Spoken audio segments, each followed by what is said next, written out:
Hello student, welcome back to my channel. कैसे हो आप सब? I hope you all are good और आपकी स्टडी भी अच्छे से चल रही होगी। लॉकडाउन का कोई असर नहीं हो रहा होगा आई होप आपकी स्टडी पे, क्योंकि आपके स्कूल में भी टीचर्स बहुत मेहनत से पढ़ा रहे हैं और यहाँ हम भी आपके लिए बहुत अच्छी अच्छी वीडियोज़ बना रहे हैं।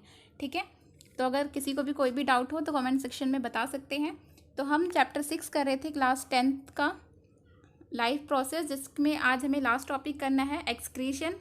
ये हम ह्यूमन और प्लांट दोनों में देखेंगे। ठीक है, तो अपनी पेन कॉपी लेके बैठ जाइए ताकि आप मेरे साथ साथ नोट्स बनाते रहें और सारे कॉन्सेप्ट आपको क्लियर हो जाएं। ठीक है, तो स्टार्ट करते हैं अपनी video. Excretion, what is excretion बच्चे?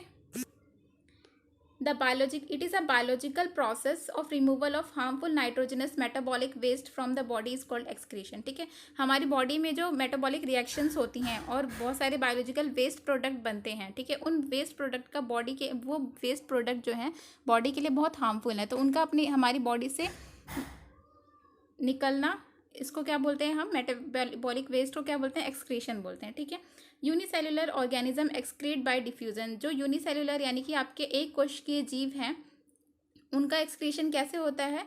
डिफ्यूजन की प्रोसेस से होता है। और मल्टी सेलुलर ऑर्गेनिज्म यानी कि हमारे अंदर क्या होता है? स्पेशल ऑर्गन्स होते हैं जो ये एक्सक्रीशन का फंक्शन करते हैं। ठीक है, ये आपका एक्सक्रीटरी सिस्टम है। इसके अंदर क्या होता है? 2 किडनी दिख रही है आपको, अ पेयर ऑफ किडनी। ठीक है, और ये आपका यूरेटर होता है, एक यूरिनरी ब्लैडर और फिर यूरेथ्रा। ठीक है, ये आपका एक्सक्रीटरी सिस्टम का डायग्राम है जो एग्जाम में आता है और आपको बनाना है। ठीक है, आई होप आपको इतना क्लियर हो गया हो। व्हाट इज एक्सक्रीशन अच्छे से क्लियर है। Next is excretion in human being. ठीक है, तो ह्यूमन बीइंग में एक्सक्रीशन कैसे होता है ये देखिए। अभी मैंने ऑर्गन तो आपको बता दिए थे। A pair of kidney, kidney क्या करती है? It filter the blood and remove the waste. जो ब्लड को क्या करती है? किडनी आपकी फिल्टर करती है और रिमूव कर देती है उसके अंदर से वेस्ट प्रोडक्ट को। यूरेटर क्या करता है? It drain out the urine from the kidney and kidney to urinary bladder. वो क्या करता है? जैसे आपका ये किडनी है, ठीक है, ये क्या करेगी? ब्लड को फिल्टर कर देगी और वेस्ट को निकालेगी। और जो यूरेटर है वो क्या करेगा?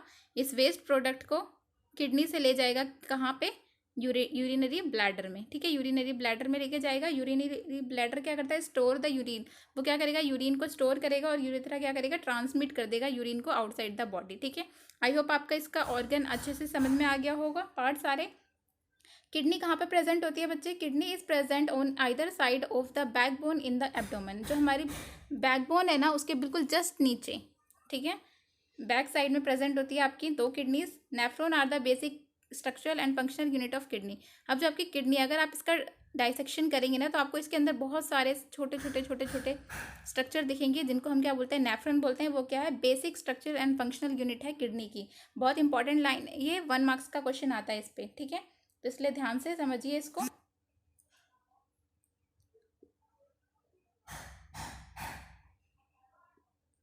अब हम जो अभी हमने देखा था नेफ्रॉन, उसके बारे में पढ़ते हैं। ठीक है, नेफ्रॉन में बेसिकली होता क्या है? Cluster of thin walled blood capillaries called Bowman glomerulus in the nephron filtrate the urine. Nephron के अंदर क्या है? बहुत सारे क्लस्टर हैं कैपिलरीज का, ब्लड कैपिलरीज का। उनको क्या बोलते हैं हम? ग्लोमेरुलर्स। ठीक है, ये क्या करती हैं? आपका यूरिन को फिल्टर करती हैं। ठीक है, और बोमन कैप्सूल के अंदर ट्रांसफर करती हैं। Mechanism of urine formation, mechanism क्या है यूरिन फॉर्मेशन का आप देख लीजिए। फर्स्ट होता है आपका 3 स्टेप में आएगा ये। आपकी जब यूरिन आएगा मैकेनिज्म तो आपको ये पूरा लिखना होगा, इसलिए ध्यान से सुनिएगा। फर्स्ट स्टेप है ग्लोमेरुलर फिल्ट्रेशन, यानी कि सबसे पहले क्या होगा? आपका जो ब्लड है वो क्या हो जाएगा? फिल्टर होगा। Blood is filtered from glomerular into Bowman capsule of nephron. ठीक है, क्या होगा? ब्लड आपका ग्लोमेरुलर में फिल्टर होगा और बोमन कैप्सूल के अंदर, नेफ्रॉन के अंदर। ठीक है, next is tubular reabsorption. Useful substance from the filtrate like sodium, potassium, glucose, amino acid are reabsorbed by the capillaries surrounded by the nephron। जो आपके यूजफुल सब्सटेंस है ना, अब ब्लड फिल्टर हो गया, अब लेकिन फिल्टर होने के बाद इसके अंदर बहुत सारे यूजफुल सब्सटेंस जो है वो फिल्ट्रेट के साथ चले जाते हैं। यानी कि जैसे आपका सोडियम है, पोटेशियम है, ग्लूकोज है, अमीनो एसिड है, ये सारे तो यूजफुल हैं, पर फिर भी ये फिल्ट्रेट के साथ चले जाते हैं। तो फिर क्या है? जो आपकी अभी बैक साइड पे डायग्राम में मैं दिखाऊंगी, वहाँ पे बहुत सारी ब्लड कैपिलरीज होती हैं। वो क्या करेंगी? इन यूजफुल सब्सटेंस को रीएब्जॉर्ब कर लेंगी। ठीक है, फिर last is secretion, urea, extra water and some salt secreted into the collecting duct and then into the ureter. उसके बाद ये जो एक्स्ट्रा आपका वेस्ट बच जाएगा यानी कि यूरिया, वाटर और सॉल्ट, ये क्या हो जाएगा, एक्सक्रीट आउट हो जाएगा कलेक्टिंग डक्ट की हेल्प से। ठीक है, आई होप आपको ये अच्छे से क्लियर हो गया होगा।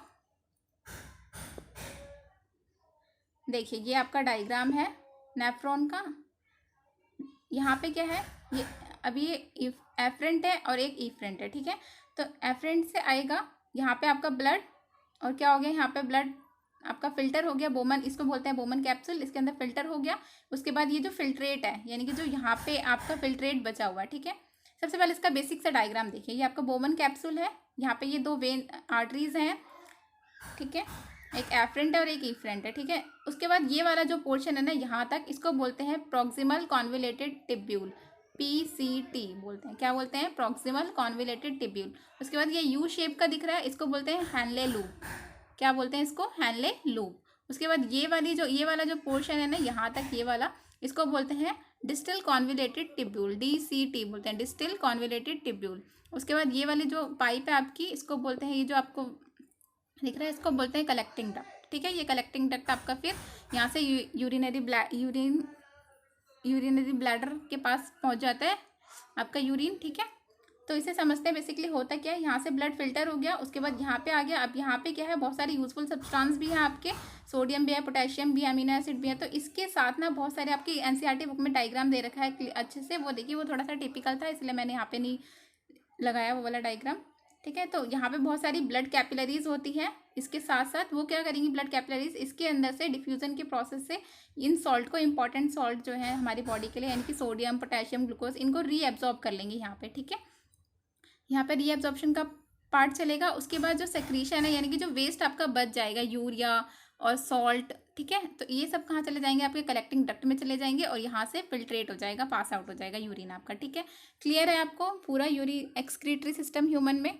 ठीक है, आर्टिफिशियल किडनी यानी कि अगर किसी की किडनी खराब हो जाती है तो उसके अंदर कैसे होता है एक्सक्रीशन का प्रोसेस। ठीक है, तो आर्टिफिशियल किडनी की हेल्प से होता है, यानी कि इसको डायलिसिस के प्रोसेस बोलते हैं। तो होता क्या है इसमें, the process of purification of blood by an artificial kidney, it is mean for the kidney patient. जिन पेशेंट की किडनी खराब हो जाती है या किडनी फेलियर हो जाता है तो उनके लिए क्या होता है, किडनी खराब हो जाती है तो उनके अंदर ये एक्सक्रीशन का काम एक बाहर से मशीन होती है उसकी हेल्प से किया जाता है, जिसको बोलते हैं, वो एक डायलिसिस की प्रोसेस होती है, आपने सुना होगा ये। उसके अंदर क्या होता है, ये सारा मैकेनिज्म ना बाहर एक मशीन होती है उसके थ्रू होता है, उसके थ्रू आपका ब्लड पूरा जाता है, मशीन से फिल्टर हो जाता है एंड देन दूसरी तरफ से ब्लड बॉडी के अंदर ट्रांसफ़र किया जाता है। ठीक है, तो ये फिल्ट्रेशन का काम आउटसाइड द बॉडी होता है, इसको बोलते हैं हीमोडायलिसिस।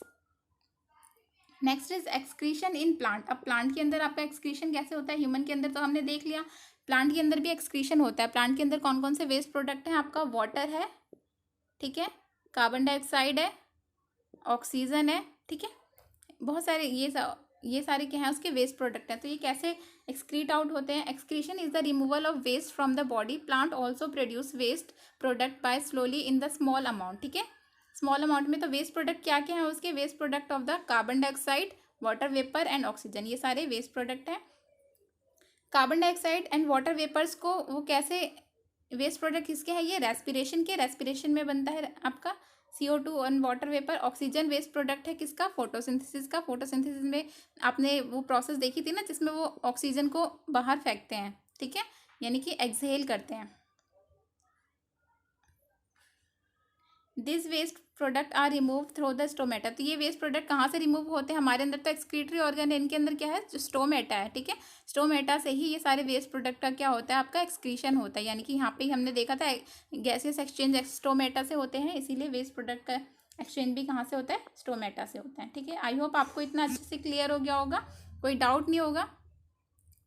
ये देखिए, ये आपका रेस्पिरेशन एंड एक्सक्रीशन की प्रोसेस है। ये वाटर ड्रॉपलेट दिख रही है, ये ट्रांसपिरेशन की प्रोसेस है, आप इसको रिमूव कर सकते हैं हम, ट्रांसपिरेशन की प्रोसेस से एक्सक्रीशन हो रहा है। यहाँ पे ये देखिए एक सॉलिड प्रोडक्ट का वेस्ट निकल रहा है प्लांट के अंदर से, ठीक है, और ये आपका फोटोसिंथेसिस है, इसके अंदर किसका एक्सक्रीशन होता है, ऑक्सीजन का होता है, ठीक है, और वाटर का ट्रांसपिरेशन की हेल्प से होता है, और ये सॉलिड वेस्ट है जो एक्सक्रीट आउट हो जाता है कभी कभी, ठीक है। तो आई होप आपको आज की वीडियो अच्छे से समझ में आई होगी, ये चैप्टर क्लियर है पूरा।